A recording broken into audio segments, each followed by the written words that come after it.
Unang araw pa lang ng Disyembre ay nagregalo na ang mga kapulisan, kaalaman at simpleng pagkain ng bitbit ng Madela Police Station sa pangunguna ng Police Major William Dagpalsa, hepe sa mga mag-aaral ng Hermosa Elementary School sa bayan ng Madela, Quirino.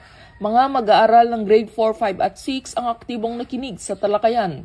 Tungkol sa anti-bullying, higit na naging masaya ang mga bata nang mahandugan sila ng libreng pagkain at libreng gupit.